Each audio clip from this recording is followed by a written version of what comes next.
this arpeggio with the chord, we also can move up the neck. And another fingering is starting on the first finger on the root and taking the third on the same string. So it's then the fifth here, and then we have the octave again with the first finger. That means we can move more up 2 octave arpeggio here. So 1, 3, 5, 1, 3, 5, 1. From this one, we have the 3 up here and the 5. Here I just duplicated the one I played previously. Another good exercise is just to get used to getting up in the high register is when you play something in a position where you see the notes, like this arpeggio. Move it up an octave, play the same. To make it easy for yourself, move it up an octave on the same strings, using the same pattern on the same strings. You can see on the 12th fret, if you have the open E, it starts again here. So it's relatively easy to see the 3rd fret is this one here, which is the 15th fret. And just measure it from this, the 12th fret here is like the open strings.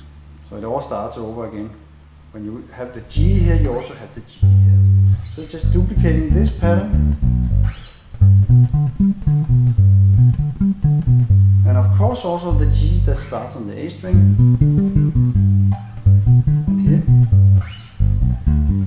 Do that for all the small licks you practice. If you have a little lick that says, find it, an octave up.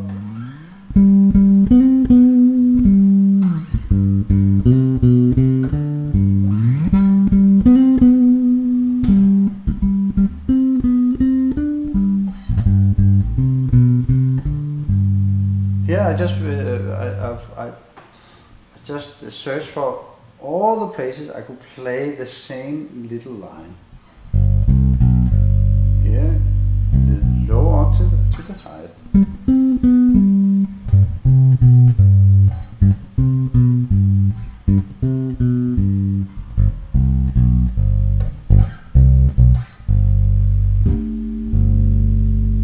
So arpeggios is really good to get the landmark, so you can combine the major scale and the major triad arpeggios. So you have the landmarks of the root here, the root here, the root here, the root here, the third here, the third here, the third here, the third here, the third here. So it's all about playing this thing here. It starts on the roots. So I know I can do the same. It's so good with the guitar, the bass guitar, the guitar. We can just move our fingers to transpose.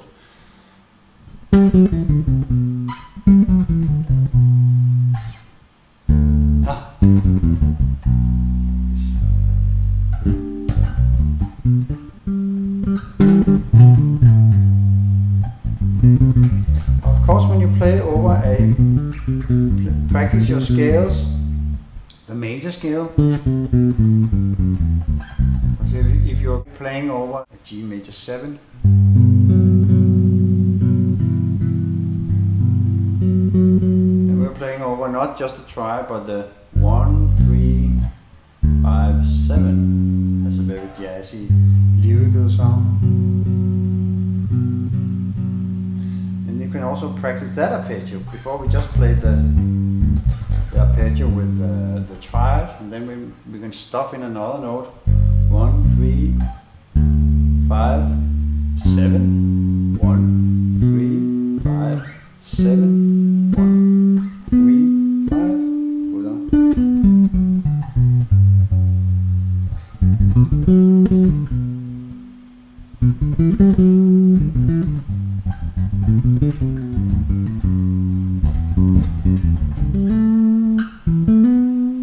So to recap this, when I practice scales, I try to, of course,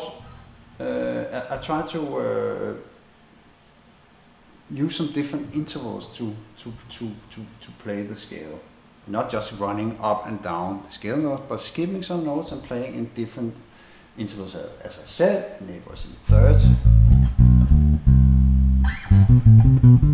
or fourths. And fourths are really good. You can play them relatively fast because you're just barring.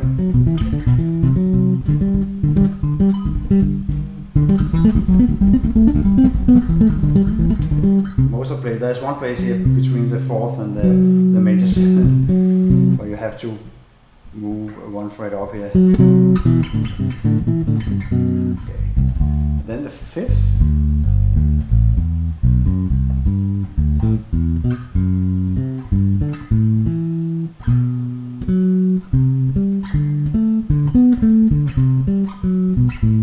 That's a good interval. Okay, that's something, but that's the power chord, the fifth. Sorry.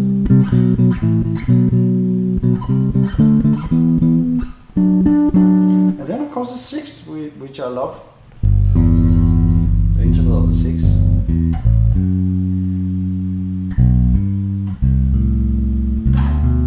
Especially played on two different strings.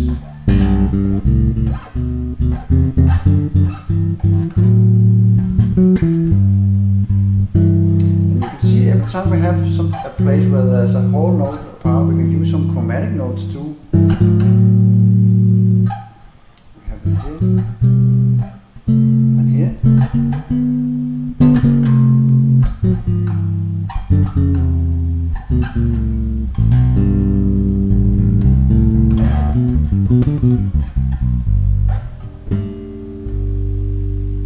I hope you get some ideas out of this. Thank you.